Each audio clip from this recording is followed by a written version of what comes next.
भैया ये कहीं करी अर्जुन ने बच सोच बिचारा है कछु मामा लगते हैं कछु पिता हमारे कछु मामा लगते हैं।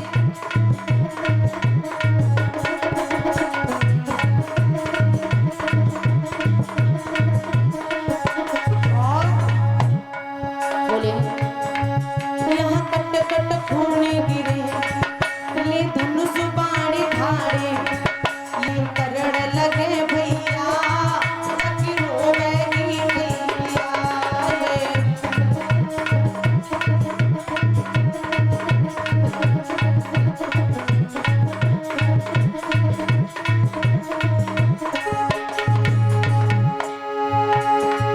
यहाँ कट कट खून गिरे ले धनुष बाण धारे ये करड़ लगे भैया बाकी रोवेगी भैया ये करड़ लगे।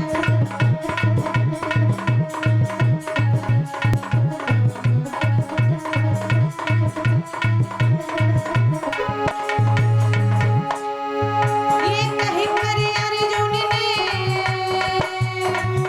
ये कहीं करी अर्जुन ने मन सोच विचारा है कछु कछु ये मामा लगते हैं कछु पिता हमारे कछु मामा लगते हैं कछु पिता हमारे।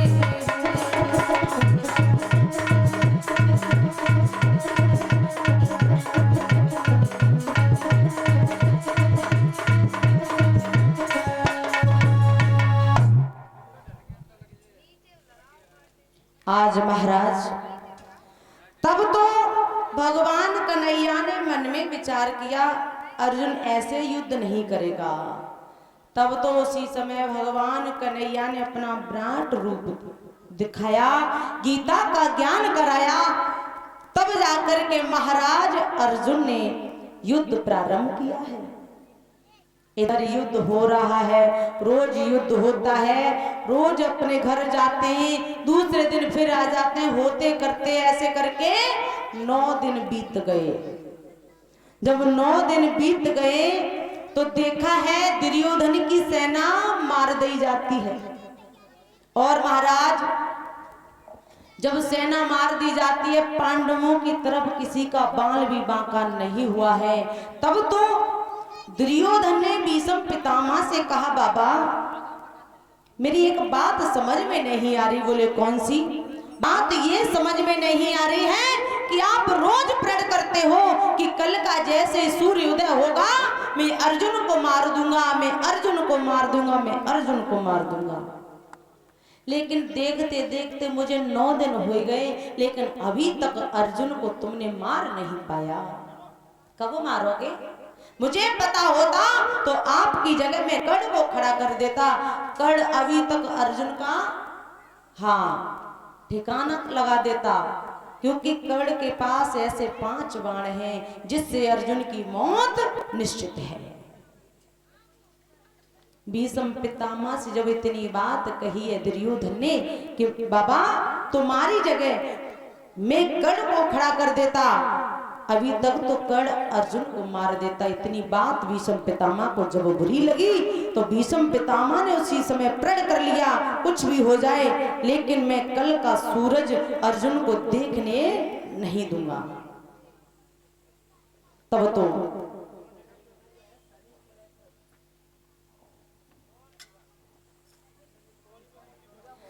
जब भीष्म पितामह कुरुक्षेत्र में जाकर के पहुंचे हैं भीष्म पितामह ने भी प्रण किया था मैं अर्जुन को मार तो नहीं सकता हूं लेकिन अर्जुन को मैं हरा सकता हूं क्योंकि जिसके साथ में स्वयं रथ चला रहा हो जिसका नाम है कन्हैया 3 लोगों का नाथ। एक बार यही जब युद्ध हो रहा था तो दुर्योधन की पत्नी ने भीष्म पितामह से कहा बाबा आप मुझे भी ऐसा वरदान दे देना जिससे मैं विधवा ना बनूं मुझे भी आप सौभाग्यवती भव का वरदान दे देना मेरी भी आप रक्षा करना, मैं विधवा ना हो जाऊं। भीष्म पितामह ने कह दिया था ठीक है, मैं रात्रि के 12 बजे भगवान के भजन में बैठूंगा, आप शिविर में चुपचाप आ जाना, उस समय भगवान का भजन करूंगा, आप मेरे चरणों को स्पर्श करना, मैं तुम्हें आशीर्वाद दे दूंगा सौभाग्यवती भव का। ये बात किन्हें पता चल गई? कन्हैया को, कि दुर्योधन की पत्नी भीष्म पितामह के पास में सौभाग्यवती भव का वरदान प्राप्त करने के लिए जाएगी। और इधर भीष्म पितामह ने प्रण कर लिया था, कुछ भी हो जाए कल का सूरज मैं अर्जुन को देखने नहीं दूंगा। भगवान ने द्रौपदी के सहारा दो, इधर आओ, द्रौपदी को बुलाया और भगवान ने द्रौपदी से कही मैं तुम्हें जहां लेकर के जाऊं वहां चुपचाप चलना, किसी को भनक ना पड़े। द्रौपदी बोली ठीक है। तो द्रौपदी जब चलती हुई जा रही तो पैरों में सैंडल पहने हुए थी द्रौपदी, तो खटखट की आवाज हो रही थी। भगवान कन्हैया ने विचार किया अगर तेरी द्रौपदी की खटखट की आवाज कोई सुन लेगा तो जरूर कोई रोकेगा, कहाँ जा रहे हो। भगवान कन्हैया ने क्या किया, द्रौपदी से कही जब पैरन में से पहले सैंडल उतारो। द्रौपदी ने सैंडलों को उतार दिया और भगवान कन्हैया ने वो सैंडल लिए और अपने पीतांबर में लपेट के महाराज अपने बगल में दबा लिए। देखिए भगवान कन्हैया ने द्रौपदी के सैंडलों को लिया, पीतांबर में लपेट करके बगल में दबा लिया और द्रौपदी नंगे पावन से आज महाराज भीष्म पितामह की शिविर की तरफ जा रही है। जब भीष्म पितामह की शिविर में जाकर के पहुंची तो भीष्म पितामह उस समय भगवान का भजन कर रहे हैं, नेत्र बंद हैं, भगवान का गुणगान कर रहे हैं। और द्रौपदी ने जाके भीष्म पितामह के चरणों में सिर रख दिया, माथा रख दिया और उसी समय भीष्म पितामह ने द्रौपदी को आशीर्वाद दिया सौभाग्यवती भव। और जैसे ही सौभाग्यवती भव कही है भीष्म पितामह ने और द्रौपदी ने जवाब दिया बाबा मेरी बात एक समझ में नहीं आ रही। अभी आपने थोड़ी देर पहले कहा था कि कल का सूरज अर्जुन देख नहीं पाएगा और अब कह रहे हो कि सौभाग्यवती भव। ये बताओ वो बात आपकी सत्य है या ये वाली बात सत्य है? बताइए कौन सी बात सत्य है? भीष्म पितामह समझ गए। भीष्म पितामह ने द्रौपदी से कहा द्रौपदी तुमसे तो मैं बाद में बात करूंगा, लेकिन मुझे उस इंसान से मिलवाओ जो तुम्हें यहाँ पर लेकर के आया है, क्योंकि तुम्हारी जगह पर आज दुर्योधन की पत्नी आने वाली थी। उसको समझ करके मैंने तुम्हें सौभाग्यवती का वरदान दिया है। अब मुझे ये बताओ तुम किनके संग आई हो? द्रौपदी को आज तो भीष्म पितामह ने वहीं छोड़ा और भीष्म पितामह शिविर में से निकले और देखा एक पेड़ की आड़ में खड़े हैं। कौन? भगवान कन्हैया पेड़ की आड़ में चुपचाप खड़े हैं और बगल में द्रौपदी के सैंडल दबे हुए हैं। जाकर के भीष्म पितामह ने भगवान कन्हैया के पीतांबर में झटका मार दिया। माधव तुम कैसे खड़े हो? और जैसे ही झटका मारा तो बगल में जो सैंडल दबे हते वे नीचे गिर पड़े। भीष्म पितामह ने मन में विचार किया जिसके सैंडल जिसकी चप्पल 3 लोक के नाथ अपनी बगल में दबाए के खड़े हैं, भला उसके पति को कौन मार सकता है? बारे वाह कन्हैया तेरी लीला तू ही जाने। आज सौभाग्यवती का वरदान प्राप्त करके आज द्रौपदी चली जाती है। इधर जैसे ही सुबेरा हुआ, लेकिन भीष्म पितामह ने प्रण भी तो किया था, अरे जशोदा के कन्हैया इस कुरुक्षेत्र में अस्त्र शस्त्र धारण नहीं करवा दिए तो मैं भी गंगा का पुत्र भीष्म नहीं। आज जैसे ही कुरुक्षेत्र में जाके पहुंचे, सामने अर्जुन खड़े हैं, सामने भीष्म पितामह खड़े हैं। आज दोनों में युद्ध हो रहा है। भीष्म पितामह ने आज क्या किया है?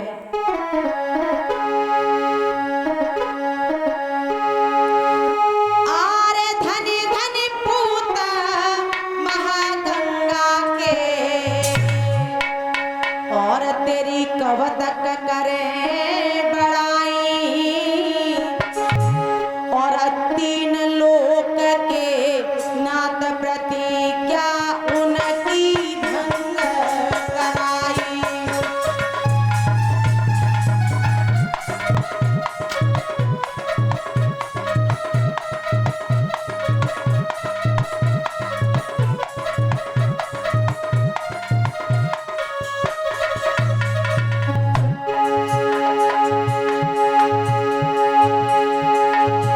अरे धनी धनी पूत महागंगा के तेरी कवत करे बड़ाई।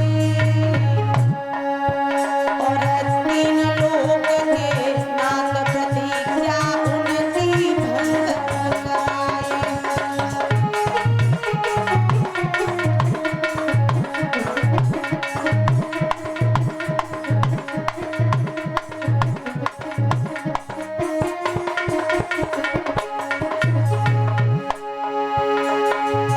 अरे दुर्योधन भी समझ गया,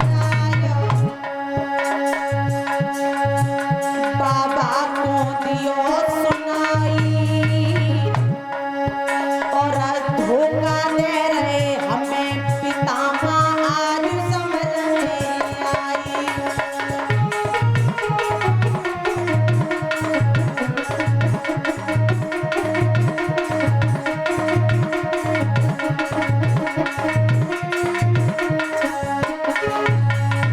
इसी बात की जो दुर्योधन ने शब्द बोला, बाबा हमें धोखा दे रहे हो, आप शरीर से हमारी तरफ युद्ध कर रहे हो लेकिन मन आपका पांडवों की तरफ है। जब इतनी बात बुरी लगी तो भीष्म पितामह ने कहा, आज बोले, आज दुर्योधन बोला, अरे जो हम जनते ऐसा क्यों बाबा।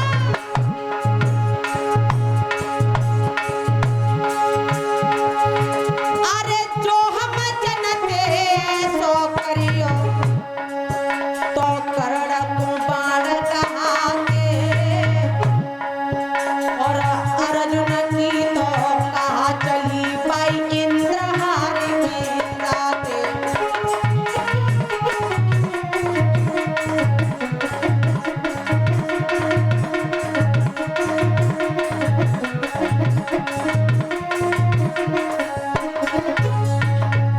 और उसी समय महाराज, अरे सुनी के वाणी दुर्योधन की तब भीष्म गए खिसियाई।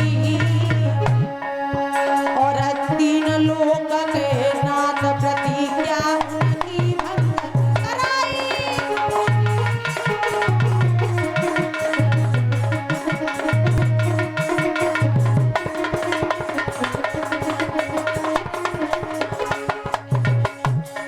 भीष्म पितामह ने क्या किया महाराज, अरे सहस्त्र बाण भीष्म ने छोड़े। सहस्त्र का मतलब होता है एक बार में 1000 बाण एक साथ छोड़ दिए जाते हैं। अरे सहस्त्र बाण भीष्म ने छोड़े, जो गगन में रहे बड़राई। और बाण ही बाण जूझ रहे रण में कछुए पड़न दिखाई।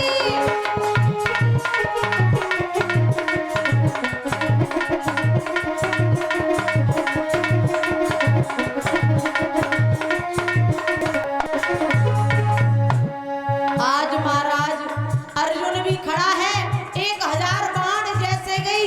अर्जुन ने जाकर के कन्हैया के पीछे बैठ गए, कन्हैया मोए बचाओ। जब बाबा के आगे मेरे बस की बात नहीं, इनके आगे मैं नहीं टिक सकता। भगवान कन्हैया बोले, ऐसी थोड़ी रण में लड़ा जाता है, अरे ले युद्ध करो। अर्जुन बोले, कैसे करके मैं प्राण बचा लो, चाहे वो घरे ले चलो। भगवान कन्हैया बोले, ऐसा करो। अरे तब गिरधर अर्जुन से बोले, पारथी क्यों जान गवावे। और सेना भजी गई रणभूमि से, ऐसी विजय न पावे।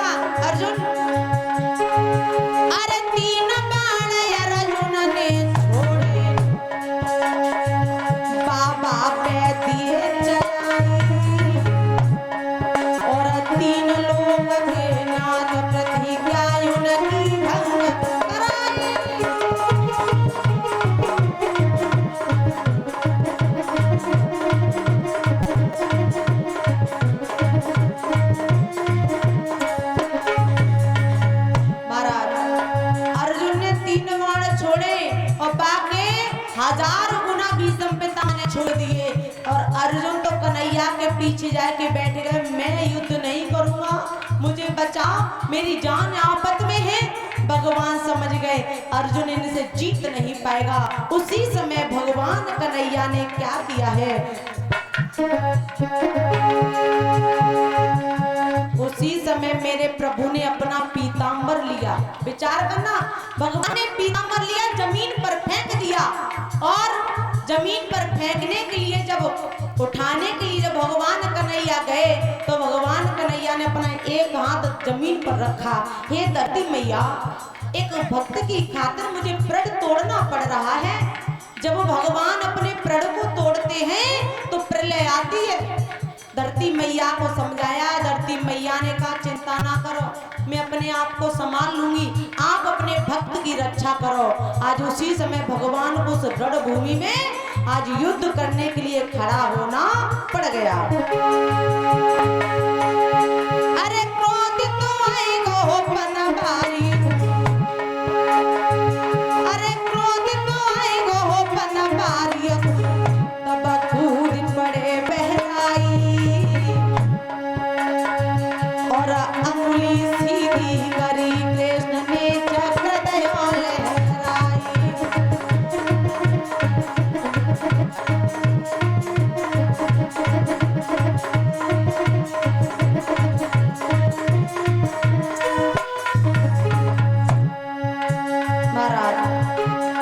जब तो भगवान कन्हैया ने देखो कि भीष्म पितामह बाण पे बाण छोड़ रहे हैं, सुदर्शन चक्र लिया, बाणों को काटते हुए जा रहे हैं भीष्म पितामह।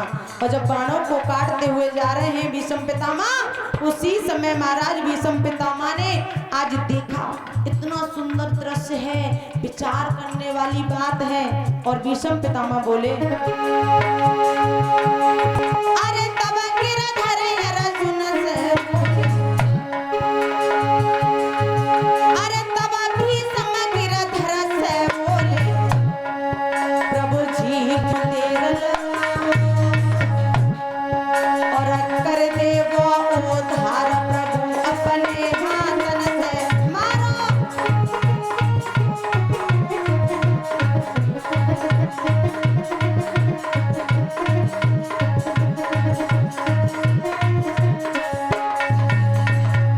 उसी समय भीष्म पितामह ने कहा कन्हैया देर ना करो, मुझे मौत दे दो। और भीष्म पितामह ने याद दिलाया, द्वारकापुरी में तुमने प्रण किया था कुछ भी हो जाए अस्त्र शस्त्र धारण नहीं करूंगा, और मैंने भी प्रण किया था अस्त्र शस्त्र मैंने धारण नहीं करवा दिए, मैं गंगा का बेटा नहीं हूँ। आज भगवान को एक भक्त की खातिर सब कुछ करना पड़ा। अरे